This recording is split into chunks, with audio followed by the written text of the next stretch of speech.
Study with ಪರಶುರಾಮ್ಗೆ ಸ್ವಾಗತವನ್ನು ಕೋರ್ತೀನಿ. ಕಲಿಕಾ ಚೇತರಿಕೆಯಲ್ಲಿ ಇವತ್ತು 9ನೆಯ ತರಗತಿಯ ಸಮಾಜ ವಿಜ್ಞಾನದಲ್ಲಿ ಕಲಿಕಾ ಹಾಳೆ 23ಕ್ಕೆ ಸಂಬಂಧಪಟ್ಟಂತೆ ಉತ್ತರಗಳನ್ನು ತಂದಿದ್ದೀನಿ.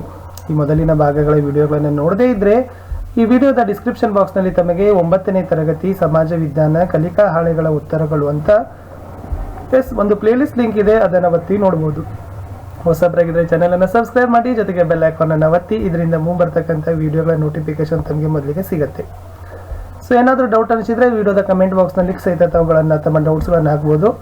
ಮುಂದೆ ಯಾವೆಲ್ಲ ವಿಡಿಯೋಗಳನ್ನು ತಮಗೆ ಬೇಕು ಕಲಿಕಾ ಚೇತರಿಕೆಗೆ ಸಂಬಂಧಪಟ್ಟಂತೆ ಅನ್ನೋದನ್ನು ತಾವುಗಳು ಕಮೆಂಟಲ್ಲಿ ಪೋಸ್ಟ್ ಸಹಿತ ಮಾಡಿ.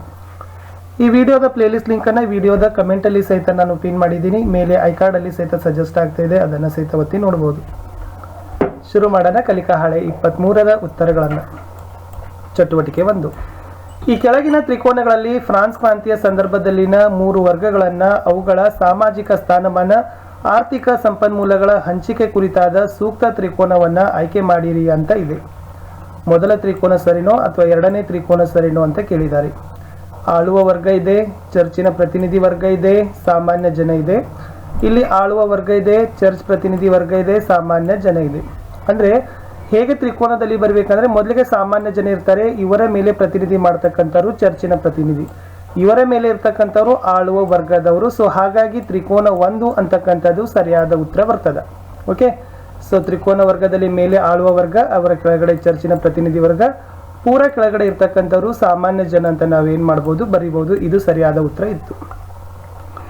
ಎಸ್, ಚಟುವಟಿಕೆ 2ರಲ್ಲಿ ಏನು ಕೇಳಿದ್ದಾರೆ ಅಂದರೆ ಮೇಲಿನ ಚಿತ್ರಕ್ಕೆ ಸಂಬಂಧಿಸಿದಂತೆ ಕೆಳಗಿನ ಹೇಳಿಕೆಗಳಲ್ಲಿ ಸರಿ ಅಥವಾ ತಪ್ಪು ಗುರುತಿಸಿ, ಅದು ಏಕೆ ಎಂಬುದನ್ನು ಸ್ಪಷ್ಟಪಡಿಸಿ ಅಂತ ಕೇಳಿದ್ದಾರೆ. ನೋಡಿ, ಫ್ರಾನ್ಸ್ನ ಜನಸಾಮಾನ್ಯರು ಆರ್ಥಿಕವಾಗಿ ದುರ್ಬಲರಾಗಿದ್ದರು ಅಂತ ಇದೆ, ತುಂಬಾನೇ ಕರೆಕ್ಟ್ ಆಗಿರ್ತಕ್ಕಂಥದ್ದು. ಫ್ರಾನ್ಸ್ನಲ್ಲಿ ಪೋಪರು ಸಾಮಾಜಿಕವಾಗಿ ಆರ್ಥಿಕವಾಗಿ ಪ್ರಬಲರಾಗಿದ್ದರು, ಅದು ಕೂಡ ಸರಿ ಇದೆ.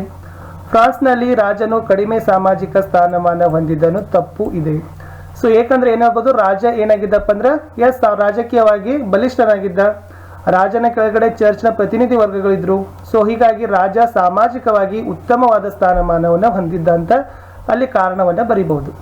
4ರಲ್ಲಿ ಜನಸಾಮಾನ್ಯನ ಸಾಮಾಜಿಕ ಸ್ಥಿತಿ ಉತ್ತಮವಾಗಿತ್ತು ಇದೆ, ಇದು ತಪ್ಪಿದೆ. ಸೊ ಜನಸಾಮಾನ್ಯ ಏನಾಗಿದ್ರಪ್ಪ ಅಂದ್ರೆ ಆರ್ಥಿಕವಾಗಿ ಸಾಮಾಜಿಕವಾಗಿ ಬಹಳಷ್ಟು ಚಿಂತಾಜನಕ ಶೋಚನೀಯ ಸ್ಥಾನಕ್ಕೆ ಇದ್ದ. ಯಾಕೆಂದ್ರೆ ಆಳುವ ವರ್ಗ ಮತ್ತು ಚರ್ಚ್ನ ಪ್ರತಿನಿಧಿ ವರ್ಗದವರಿಂದ ನಾವು ಏನು ಮಾಡಿದ್ದ, ತುಳಿತಕ್ಕೊಳಗಾಗಿದ್ದ. ಸೊ ಆ ಕಾರಣಕ್ಕಾಗಿ ನಾವು ಅದನ್ನು ಏನು ಹೇಳ್ಬೋದು, ಈ 2 ಹೇಳಿಕೆಗಳು ಕೂಡ ತಪ್ಪು ಅಂತ ಗುರುತಿಸ್ಬೋದು. ಏಕೆ ಅನ್ನೋದನ್ನು ಹೇಳಿದ್ದೀನಿ, ಅದನ್ನು ತಾವುಗಳು ಏನು ಮಾಡಬೇಕಪ್ಪ ಅಂದರೆ ಬರಿಬೇಕು. ಚಟುವಟಿಕೆ 3 ಇದೆ ನೋಡಿ. ಯೋಚಿಸಿ, ನೀವು 6 ಗುಂಪುಗಳಾಗಿರಿ. ಪ್ರತಿ 3 ಗುಂಪಿನವರು ಈ ಕೆಳಗಂಡ ಒಂದೊಂದು ಪ್ರಶ್ನೆಗೆ ತಮ್ಮಲ್ಲಿ ಯೋಚಿಸಿ ಚರ್ಚೆಯ ಪ್ರಮುಖ ಅಂಶಗಳನ್ನು ಪಟ್ಟಿ ಮಾಡಿಕೊಳ್ಳಿ. ನಂತರ ನಿಮ್ಮ ಪಾಯಿಂಟ್ಗಳನ್ನು ಮಂಡಿಸಿ ಇತರೆ ಗುಂಪಿನ ಸಲಹೆಗಳನ್ನು ಆಹ್ವಾನಿಸಿ ಅಂತ ಇದೆ. ಸೊ ಸರು ಟೋಟಲಿ ನಿಮಗೆ class teacher social science teacher ಏನು ಮಾಡ್ತಾರಪ್ಪ ಅಂದರೆ 6 ಗುಂಪು ಮಾಡ್ತಾರೆ. 3 ಗುಂಪು ಒಂದು ಕಡೆ, 3 ಗುಂಪು ಇನ್ನೊಂದು ಕಡೆ. ಓಕೆನಾ? ಸೊ ಅವಾಗ ಏನು ಮಾಡ್ತಾರಪ್ಪ ಅಂದರೆ ಈ ಕ್ವಶನ್ಸ್ಗಳನ್ನು ಕೇಳ್ತಾರೆ. ಅವಾಗ ನೀವೇನು ಮಾಡಬೇಕಪ್ಪ ಅಂದರೆ ಗುಂಪಿನಲ್ಲಿ ಚರ್ಚೆ ಮಾಡಿ ಒಬ್ಬರ ನಾಯಕರು ಏನು ಮಾಡಬೇಕು, ಆ ಪಾಯಿಂಟ್ಸ್ಗಳನ್ನೆಲ್ಲ ಹೇಳ್ತಕ್ಕಂಥ ಸದಸ್ಯರ ಪಾಯಿಂಟ್ಸ್ಗಳನ್ನು ಬರ್ಕೋಬೇಕು. ಆಮೇಲೆ ಎದ್ದು ನಿಂತು ಒಬ್ಬೊಬ್ಬರಾಗಿ ಏನು ಮಾಡಬೇಕಪ್ಪ ಅಂದರೆ ಸೊ ನಿಮ್ಮ ಪಾಯಿಂಟ್ಸ್ಗಳಲ್ಲಿ ಮಂಡನೆಗಳನ್ನು ಮಾಡಬೇಕು. ಯಾವೆಲ್ಲ ಪಾಯಿಂಟ್ಸ್ಗಳನ್ನು ನೀವು ಬರೆದ್ರೆ ಅನುಕೂಲ ಆಗ್ತದ ಅನ್ಕೋದನ್ನು ನಾನಿಲ್ಲಿ ಉತ್ತರಗಳನ್ನು ಕೊಟ್ಟಿದ್ದೀನಿ. ಫಸ್ಟ್ ಕ್ವಶನ್ ಕೊಟ್ಟಿದ್ದಾರೆ, ಭಾರತದ ಸಂವಿಧಾನ ಪ್ರಸ್ತಾವನೆಯಲ್ಲಿ ಸ್ವಾತಂತ್ರ್ಯ, ಸಮಾನತೆ, ಭ್ರಾತೃತ್ವ ಪದಗಳನ್ನು ಬಳಸಲಾಗಿದೆ, ಕಾರಣ ಚರ್ಚಿಸಿ. ನಮ್ಮ ಸಂವಿಧಾನದಲ್ಲಿ 3 ಪದ ಬಳಸಲಿಕ್ಕೆ ಕಾರಣ ಏನು ಅಂತ ಕೇಳಿದ್ದಾರೆ. ಉತ್ತರ ನೋಡೋಣ. ನೋಡಿ, ಫ್ರೆಂಚ್ ಕ್ರಾಂತಿಯಲ್ಲಿ ಮುಖ್ಯವಾಗಿ ಸ್ವಾತಂತ್ರ್ಯ, ಸಮಾನತೆ, ಭ್ರಾತೃತ್ವ ಅಂತಕ್ಕಂಥ ಶಬ್ದವನ್ನು ಮೊಟ್ಟ ಮೊದಲಿಗೆ ನಾವು ನೋಡೀವಿ. ಆ ಶಬ್ದಗಳು ಇವತ್ತು ಬಹಳಷ್ಟು ದೇಶಗಳ ಸಂವಿಧಾನಗಳು ಅಳವಡಿಸಿಕೊಂಡಿದ್ದಾವೆ. ಫ್ರಾನ್ಸ್ನಿಂದ ಬೇರೆ ದೇಶಗಳಿಗೂ ಹರಡಿದ ಈ ಸಾಮಾಜಿಕ ವಿಚಾರಗಳು ಜೀತ ಪದ್ಧತಿಯನ್ನು ತೆಗೆದುಹಾಕಲು ಸಹಕಾರಿಯಾದವು. ಈ ಸೆಂಟೆನ್ಸ್ ತುಂಬ ಇಂಪಾರ್ಟೆಂಟ್ ಇದೆ. ಈ 3 ಶಬ್ದಗಳು ಜೀತ ಪದ್ಧತಿಯನ್ನು ತೆಗೆದು ಹಾಕಿದವು. ಇನ್ನೊಂದು ಏನಪ್ಪ ಅಂದ್ರೆ ಪ್ರಜಾತಂತ್ರ ವ್ಯವಸ್ಥೆಯನ್ನು ಸುಭದ್ರವನ್ನಾಗಿ ಮಾಡಿದವು. ಇದು 2ನೇ ಪಾಯಿಂಟ್ ಮೇನ್ ಆಗಿರ್ತಕ್ಕಂಥದ್ದು.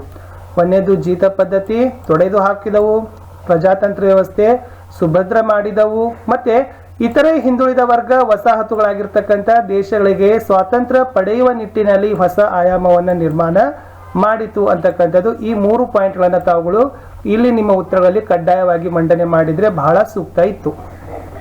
ಆ 3 ಪದಗಳು ಫ್ರೆಂಚ್ ಕ್ರಾಂತಿಯ ಪರಿಣಾಮದಿಂದ ಬಂತು, ಜೀತ ಪದ್ಧತಿ ತೆಗೆದುಹಾಕಲು ಸಹಕಾರ ಇತ್ತು, ಪ್ರಜಾಪ್ರಭುತ್ವ ವ್ಯವಸ್ಥೆ ಸುಭದ್ರ ಮಾಡಲಿಕ್ಕೆ ತಂತ್ರ ಆಯಿತು. ಮುಂದೆ ಇತರೆ ಹಿಂದುಳಿದ ಹಾಗೂ ವಸಾಹತುಗಳಾಗಿರ್ತಕ್ಕಂಥ ದೇಶಗಳಿಗೆ ಸ್ವಾತಂತ್ರ್ಯ ಪಡೆಯುವ ನಿಟ್ಟಿನಲ್ಲಿ ಹೊಸ ಆಯಾಮ ನಿರ್ಮಾಣ ಮಾಡಿದವು ಈ ಮೂರು ಶಬ್ದಗಳು: ಸ್ವಾತಂತ್ರ್ಯ, ಸಮಾನತೆ ಮತ್ತು ಭಾತೃತ್ವ. ಅದಕ್ಕಾಗಿ ಆ ಪದಗಳನ್ನು ಏನು ಮಾಡಿದಾರಪ್ಪ ಅಂದ್ರೆ ಸಂವಿಧಾನದಲ್ಲಿ ಬಳಸಿದ್ದಾರೆ. ಆನ್ಸರ್ ಕ್ಲಿಯರ್ ಆಯಿತು ಅಂತ ಅನ್ಕೊಂಡಿದ್ದೀನಿ. ತುಂಬ ಇಂಪಾರ್ಟೆಂಟ್ ಇತ್ತು. ಮುಂದೆ ಹೋಗೋಣ. ಈಗ ಎರಡನೇ ಪ್ರಶ್ನೆ ಇದೆ ನೋಡಿ.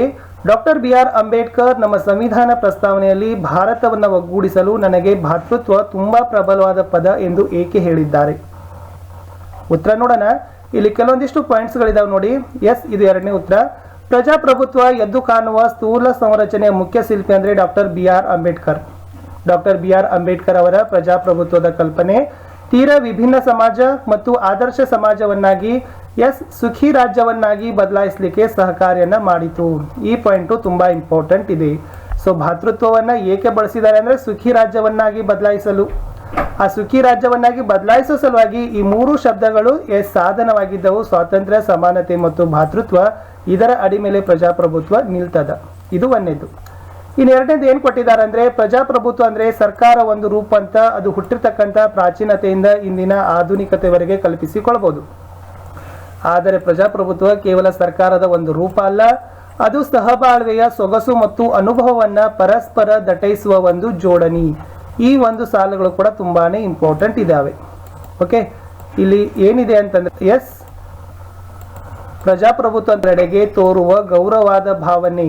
ಸೊ ಆ ಕಾರಣಕ್ಕಾಗಿ ಅವರು ಏನ್ ಮಾಡಿದಾರಪ್ಪ ಅಂದ್ರೆ ಈ ಮೂರು ಅಂಶಗಳ ಕಾರಣಕ್ಕಾಗಿ ಡಾಕ್ಟರ್ BR ಅಂಬೇಡ್ಕರ್ ಅವರು ಭಾತೃತ್ವ ಅಂತಕ್ಕಂಥ ಶಬ್ದ ಸೇರಿಸಲಿಕ್ಕೆ ನನಗೆ ತುಂಬಾ ಏನಾಯ್ತು, ಇಷ್ಟ ಆಯ್ತು ಅನ್ನೋದನ್ನ ಅವ್ರು ಏನ್ ಮಾಡಿದ್ದಾರೆ, ಪ್ರಬಲವಾಗಿರ್ತಕ್ಕಂಥ ಪದ ಅಂತ ಮಂಡನೆಯನ್ನ ಮಾಡಿದ್ದಾರೆ. ಇಷ್ಟಿತ್ತು ವಿದ್ಯಾರ್ಥಿಗಳೇ ಕಲಿಕಾ ಹಾಳೆ 23ರಲ್ಲಿರ್ತಕ್ಕಂಥ ಉತ್ತರಗಳನ್ನ. ಹೋಪ್ ವಿಡಿಯೋ ಇಷ್ಟ ಆಯ್ತು ಅಂತ ಅನ್ಕೊಂಡಿದ್ದೀನಿ. ಉತ್ತರಗಳು ತುಂಬಾ ಸರಳ ಮತ್ತು ಸಂಕ್ಷಿಪ್ತವಾಗಿದ್ದವು. ಸೊ ತಾವುಗಳು ಕೂಡ ರೆಫರ್ಗಳನ್ನ ಮಾಡಬಹುದು ಅಂತ ಹೇಳ್ತಾ ಮತ್ತೆ ಸಿಗ್ತೀನಿ ಕಲಿಕಾ ಹಾಳೆ 24ರ ವಿಡಿಯೋಗಳಲ್ಲಿ. ತಮಗೆ ವಿಡಿಯೋ ಇಷ್ಟ ಆದ್ರ ಜೊತೆಗೆ ಲೈಕನ್ನು ಸಹಿತ ತಾವುಗಳು ಮಾಡಬೇಕು. ನಿಮ್ಮ ಲೈಕ್ಗಳು ನಮಗೆ ಬಹಳಷ್ಟು ಮೋಟಿವೇಶನ್ಸ್ ಇದೆ. ಓಕೆ, ನಿಮ್ಮ ಸಬ್ಸ್ಕ್ರಿಪ್ಷನ್ಗಳು ನಮಗೆ ಮೋಟಿವೇಶನ್ಸ್ ಇದಾವೆ. ಅವುಗಳು ಎಷ್ಟು ಆಗ್ತಾವಲ್ಲ ಅಷ್ಟು ನೀವು ಮಾಡಿದರೆ ನಮ್ಗೆ ಏನಾಗ್ತದಪ್ಪ ಅಂದ್ರೆ ನೆಕ್ಸ್ಟ್ ಪಾರ್ಟ್ಗಳನ್ನ ಬೇಗನೆ ಹಾಕ್ತೀವಿ. ಸಿಗ್ತೀನಿ ಕಲಿಕಾ ಹಾಳೆ 24ರ ಹೊಸ ವಿಡಿಯೋದಲ್ಲಿ.